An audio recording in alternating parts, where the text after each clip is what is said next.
I am legend. Film शुरू होती है और फिल्म शुरू होने के साथ ये दिखाते हैं कि टीवी पर एक डॉक्टर का इंटरव्यू चल रहा होता है और डॉक्टर बोलती है कि हमने कैंसर का इलाज ढूंढ लिया है। अब जो उसका इंटरव्यू लेती है पूछती है कि आज तक आपने कितने लोगों का इलाज किया है। वो बोलती है कि 10,009। वो पूछती है कि इसमें से ठीक कितने हुए। वो बोलती है कि 10,009, यानी कि कैंसर का 100% क्योर मिल चुका है। इसके बाद स्क्रीन पे लिखा हुआ आता है 3 इयर्स लेटर, यानी कि 3 साल बाद। और 3 साल बाद न्यूयॉर्क का मैनहट्टन शहर पूरी तरह से वीरान और बंजर हो चुका है। पूरे शहर में कोई भी आदमी नहीं दिखता। बहुत सारी गाड़ियां दिखाते हैं जो अपनी जगह पर खड़ी हैं, जो चल नहीं रही। तभी दिखाते हैं कि एक लाल रंग की गाड़ी बड़ी रफ्तार से चलती हुई आती है और इस गाड़ी को चला रहे हैं विल स्मिथ। और विल स्मिथ के साथ उनका एक कुत्ता भी होता है जिसका नाम होता है सैम। दरअसल विल स्मिथ शिकार कर रहे होते हैं, वो हिरन का पीछा कर रहे होते हैं। और वो हिरन का पीछा क्यों कर रहे हैं? क्योंकि उन्हें खाना चाहिए। अब उन्हें हिरन का शिकार करने में बहुत स्ट्रगल लगता है। तभी एक लम्हा ऐसा आता है जब हिरन उनके सामने आता है और वो अपनी गन से उसका शिकार करने ही वाले होते हैं कि तभी एक शेरनी आती है और उस पर झपट्टा मारकर उसे मार देती है। अब विल स्मिथ उससे शिकार छीनना चाहते हैं और वो छीन सकते हैं क्योंकि उनके पास गन है, लेकिन तभी उनकी घड़ी का अलार्म बज जाता है और ऊपर देखते हैं तो सूरज ढलने वाला होता है और उन्हें ना चाहकर भी वापस जाना पड़ता है। अब विल स्मिथ अपने घर आ जाते हैं। अब सवाल ये उठता है कि विल स्मिथ सूरज ढलने की वजह से घर क्यों आए? दरअसल इस शहर में बहुत सारे म्यूटेंट्स हैं जिन्हें डार्क सीकर्स कहते हैं और ये सिर्फ रात को ही निकलते हैं। और ये रात को क्यों निकलते हैं? क्योंकि इनकी स्किन बहुत सेंसिटिव है और ये जैसे धूप में जाते हैं ये मर जाते हैं क्योंकि इनकी स्किन धूप को बर्दाश्त नहीं कर सकती। घर आने के बाद विल स्मिथ और उनका कुत्ता सैम खाना खाते हैं और खाना खाने के बाद रात होने से पहले वो अपने पूरे घर को अच्छी तरह सील कर देते हैं और लाइट्स बंद कर देते हैं ताकि किसी को पता ना चले कि अंदर कोई रहता है। अब ये दिखाते हैं कि विल स्मिथ और उनका डॉग सैम बाथ टब में सो रहे हैं और तभी बाहर से बहुत सारे डार्क सीकर्स की यानी कि म्यूटेंट्स की आवाजें आना शुरू हो जाती हैं और विल स्मिथ फ्लैशबैक में चले जाते हैं। अब पूरी कहानी घूमती है फ्लैशबैक में। फ्लैशबैक में ये दिखाते हैं कि विल स्मिथ अपने घर जाता है और घर जाने के बाद अपनी बीवी और बच्चों को लेकर एयरपोर्ट की ओर निकल जाता है और उन्हें बोलता है कि यहाँ से निकलने के बाद तुम सबसे पहले एटीएम जाना और जितने पैसे हो सकते हैं निकाल लेना और कम से कम 2 हफ्तों का खाना लेकर फार्म हाउस में रहना और मैं वहीं पे तुम्हें मिलूंगा। विल स्मिथ बोलता है कि आर्मी इस एरिया को आधे घंटे में सील करने वाली है। उसकी बीवी पूछती है क्या वायरस हवा से फैल रहा है? वो कहता है कि शायद। तभी रेडियो पे प्रेसिडेंट की न्यूज आती है और वो बोलता है कि मुझे बहुत दुख के साथ कहना पड़ रहा है कि आज मैंने एक सरकारी दस्तावेज पे हस्ताक्षर किए हैं और आर्मी की मदद से न्यूयॉर्क शहर को बाकी देश के हिस्सों से अलग कर दिया जाएगा।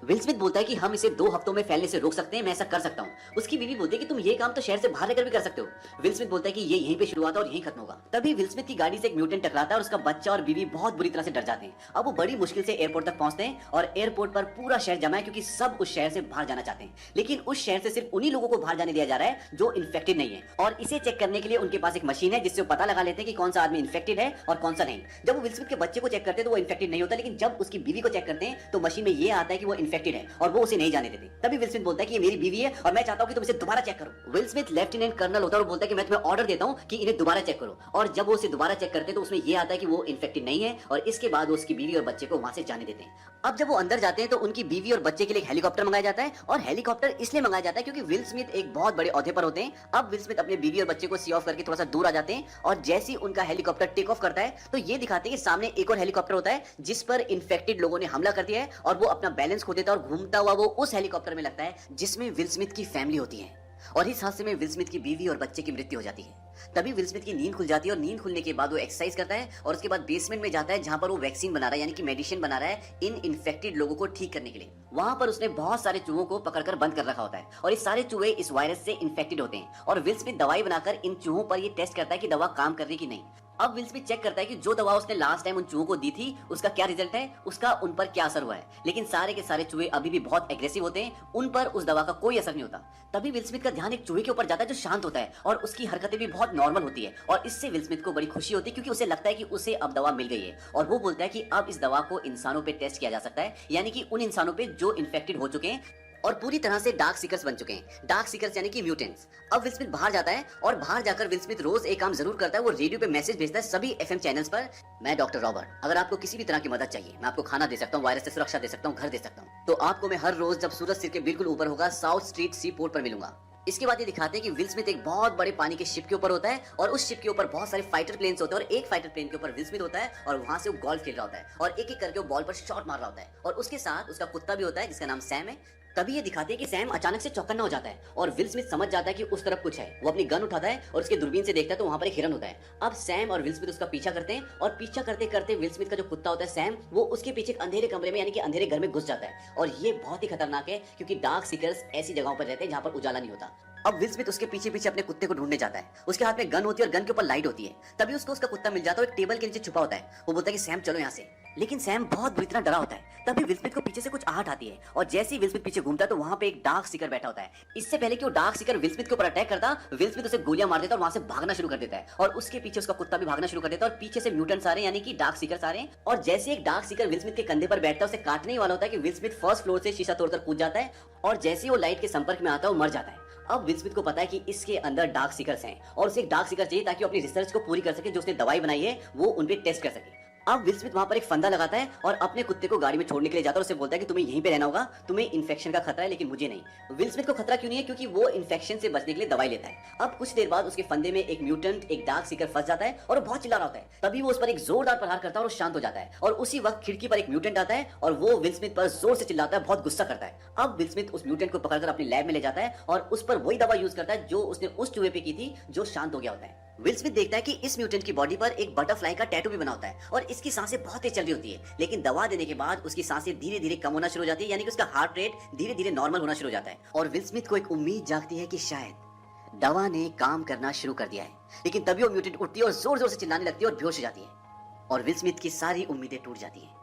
अब विल स्मिथ बताता है कि मेरे ब्लड टेस्ट से ये पता चलता है कि हवा और स्पर्श से फैलने वाले इन्फेक्शन से मैं अभी तक बचा हुआ हूँ, पर कुत्तों को ये इन्फेक्शन उनके काटे जाने से हो सकता है। वो बताता है कि अभी भी रिसर्च जारी है और हम टेस्ट कर रहे हैं, जो दवा मेरे शरीर में मुझ पे काम करती है वो मरीज पे काम नहीं करती। इससे ये पता चलता है कि विल स्मिथ के पास वो दवा तो है जिससे इन्फेक्शन से बचा जा सकता है, लेकिन उसके पास वो दवा नहीं है जिससे वो इन्फेक्टेड लोगों को ठीक कर सकता है। इसीलिए वो रिसर्च कर रहा होता है ताकि जितने भी म्यूटेंट बने, जितने भी डार्क सीकर्स बन चुके हैं, वो उन सबको ठीक कर पाए। वो बताता है कि आज एक अजीब सी बात हुई, जब मैं इस म्यूटेंट को पकड़ रहा था तब एक दूसरा म्यूटेंट रोशनी में आ गया।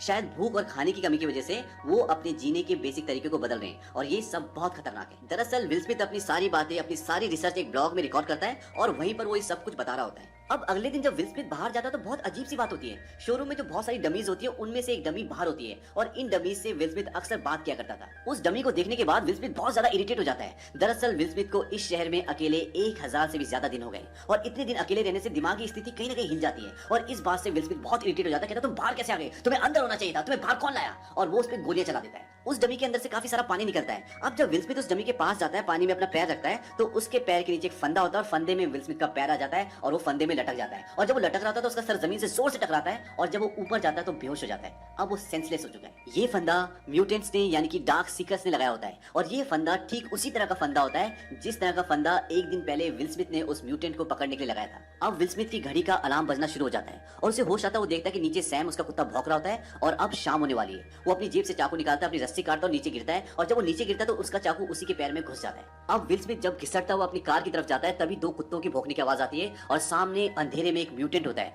और ये वही म्यूटेंट होता है जो एक दिन पहले उजाले में आ गया था। वो अपने दोनों कुत्तों को छोड़ देता है और वो दोनों कुत्ते विल स्मिथ पर और उसके कुत्ते पे अटैक कर देते हैं। हालांकि विल स्मिथ उन दोनों कुत्तों को मार देता है, लेकिन वो मरने से पहले विल स्मिथ के कुत्ते सैम को काट लेते हैं और अब उसे भी इन्फेक्शन फैल चुका है। अब विल स्मिथ अपने कुत्ते को अपने घर लेकर आता है और उसे दवा देता है, लेकिन उस पर दवा का कोई असर नहीं होता और विल स्मिथ उसे अपनी गोद में लिटाकर उसका मुंह दबाकर उसे मार देता है। ये लम्हा विल स्मिथ के लिए बहुत दर्दनाक होता है क्योंकि सैम को उसने बचपन से पाला था और इस शहर में सैम के अलावा उसका कोई भी नहीं था। वो उसके साथ खेलता था, उससे बातें करता था और अब सैम इस दुनिया में नहीं रहा और विल स्मिथ पूरी तरह से अकेला हो गया। अब अगले दिन ये दिखाते हैं कि विल स्मिथ अपने घर नहीं जाता बल्कि रात को उन म्यूटेंट्स से बदला लेने के लिए जाता है और वो कार से कई म्यूटेंट्स को कुचल भी देता है, लेकिन फाइनली वो कार में फंस जाता है और तभी वो म्यूटेंट जो उसे पहली बार दिखा था, जो रोशनी में आ गया था और जिसने उसके ऊपर कुत्ते छोड़े थे, वो म्यूटेंट उसे मारने के लिए आता है। तभी एक बहुत तेज रोशनी आती है और सारे के सारे डार्क सीकर्स भाग जाते हैं और ये डार्क सीकर जो अभी विल स्मिथ को मारने वाला था और जो उस दिन उजाले में आ गया था, ये सारे डार्क सीकर्स का बॉस होता है और वो सब इसका कहना मानते हैं। अब इस पूरे लड़ाई झगड़े में, पूरे इंसिडेंट में विल स्मिथ को बहुत सारी चोटें आ जाती हैं और वो लगभग सेंसलेस होता है। अब वहां पर उसे आवाज आती है कि आप कहाँ रहते हैं और वो बड़ी मुश्किल से अपना एड्रेस बताता है और वो बेहोश हो जाता है। सुबह जब उसको होश आता है तो वो देखता है उसके घर में टीवी चल रहा होता है और जब वो बाहर ड्राइंग रूम में जाता है तो वहां पर एक औरत और एक बच्चा होते हैं। वो उसे बोलते हैं कि हमने आपका रेडियो में ब्रॉडकास्ट सुना था और कल हम पूरा दिन आपका इंतजार करते रहे, लेकिन आप आए नहीं और फिर शाम को आप हमें उन म्यूटेंट्स के बीच में फंसे हुए मिले और हम आपको वहां से बचाकर यहाँ पर ले आए। अब वो लेडी अपने बारे में बताती है कि मेरा नाम एना है और हमारे साथियों को निशाचरों ने खा लिया। अब हम 2 ही बचे हैं और हम वॉरमोंट जाने वाले थे बचे हुए लोगों की बस्ती में। विल स्मिथ बोलता है कि ऐसी कोई जगह नहीं है, ना ऐसी कोई बस्ती है। वो लेडी बोलती है कि पहाड़ों में ऐसी बस्ती है क्योंकि वो वायरस ठंड को बर्दाश्त नहीं कर सकता। इस बात से विल स्मिथ बहुत गुस्सा हो जाता है और बोलता है कि सब मर चुके हैं और फिर वो शांत होकर वहां से चला जाता है। बाद में जब विल स्मिथ दोबारा आता है तो एना बोलती है कि तुम भी हमारे साथ चलो, आज तो देर हो चुकी है, हम कल निकलेंगे। विल स्मिथ बोलता है कि इस बीमारी की शुरुआत यहाँ से हुई थी और मैं इसे खत्म भी यहीं करूंगा, चाहे इसके लिए मुझे कुछ भी करना पड़े और मैं जानता हूँ कि मैं ये कर सकता हूँ। अब विल स्मिथ जब अपनी लैब में उसी फीमेल म्यूटेंट पर टेस्ट कर रहा होता है जिसे पकड़ कर लाया था, तो वहाँ एना आ जाती है। वो बोलती है आपको लगता है कि इससे ठीक हो जाएगी? वो बोलता है इससे इसका मरना तय है, पर मैंने इसके नीचे बर्फ लगा दी तो हो सकता है कि इसके शरीर का टेम्परेचर कम हो जाए और वैक्सीन का असर बढ़ जाए। एना उसे बोलती है कि तुम भी हमारे साथ चलो बचे हुए लोगों के पास बस्ती की ओर। वो बोलता है कि कहीं कोई बस्ती नहीं है। एना बोलती है कि मैं जानती हूँ कि एक बस्ती है। वो बोलता है कि तुम्हें कैसे पता? एना बोलती है कि ईश्वर ने मुझे बताया। विल स्मिथ बोलता है कि ईश्वर ने बताया? वो कहते हैं कि हाँ। विल स्मिथ बोलता है कि तुम पागल हो गई हो। विल स्मिथ बोलता है कि 90% लोग वायरस से मर गए और बाकी के बचे 9% लोग इन म्यूटेंट्स में बदल गए। बचे 1% लोग और उन सबको म्यूटेंट्स ने अपना शिकार बना लिया, और वो हर एक आदमी जिसे तुम और मैं कभी जाना करते थे वो मर चुके हैं। कोई ईश्वर नहीं है, कहीं ईश्वर नहीं है। अब रात हो जाती है और विल स्मिथ सारे घर को सील कर देता है। तभी उसे म्यूटेंट्स की आवाज आती है। वो एना से पूछता है कि तुम मुझे कल रात को कितने बजे लाई थी?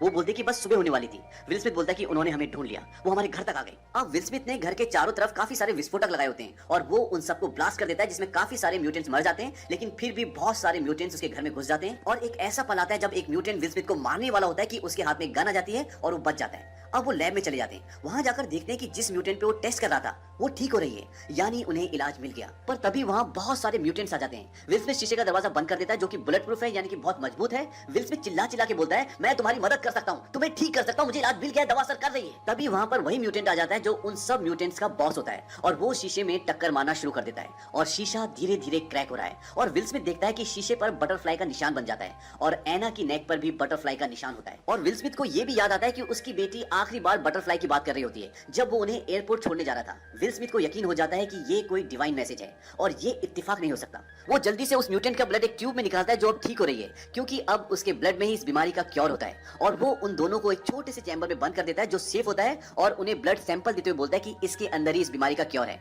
एना बोलती है कि तुम भी अंदर आ जाओ। वो बोलता है कि ये रुकने वाले नहीं है। अब उन्हें वहां बंद कर देता है। ड्रॉर खोलता है, उसमें उसकी वाइफ और उसकी बेटी की फोटो होती है जिसे देखकर वो खुश होता है। और ड्रॉर में एक बॉम्ब भी होता है। वो उसका छल्ला निकालता है। अब म्यूटेंट शीशा तोड़ने वाला होता है। वो शीशे की तरफ भागता हुआ आता है और विल स्मिथ भी उसी की तरफ भागता है और एक जोरदार ब्लास्ट के साथ विल स्मिथ और सारे म्यूटेंट्स मर जाते हैं। अब इसके बाद ये दिखाते हैं कि एना वहां पहुंच जाती है जहां वो जाना चाहती थी और वहां पहुंचकर वो देखती है कि वहां पर सच में एक बस्ती होती है। और वहां अंदर जाने के बाद इस इन्फेक्शन का क्योर जो विल स्मिथ ने उसे दिया था वो उन्हें सौंप देती है। विल स्मिथ ने बिना किसी स्वार्थ के अपनी जान देकर पूरी मानव जाति को बचा लिया। इसीलिए इस मूवी का नाम आई एम लेजेंड है। तो ये तो थी इस मूवी की फर्स्ट एंडिंग जो थिएटर में दिखाई गई थी। इसी मूवी की सेकंड एंडिंग भी होती है जिसमें विल स्मिथ बच जाता है। सेकंड एंडिंग में दिखाते हैं कि डार्क सीकर अपने ब्लड से ग्लास पर बटरफ्लाई का निशान बनाता है और जिस फीमेल म्यूटेंट पर विल स्मिथ टेस्ट कर रहे होते हैं उसकी बॉडी पर भी बटरफ्लाई का टैटू होता है। विल स्मिथ समझ जाते हैं कि ये सब यहाँ पर इसी डार्क सीकर को लेने के लिए आए हैं जिसका वो इलाज कर रहे हैं। वो अपनी गन नीचे रख देते हैं और एना को डोर खोलने के लिए बोलते हैं और उस डार्क सीकर को लेकर बाहर चले जाते हैं। अब बाकी के सारे डार्क सीकर्स विल स्मिथ पर अटैक करना चाहते हैं, पर उनका जो बॉस होता है जो डोर पर बटरफ्लाई का निशान बनाता है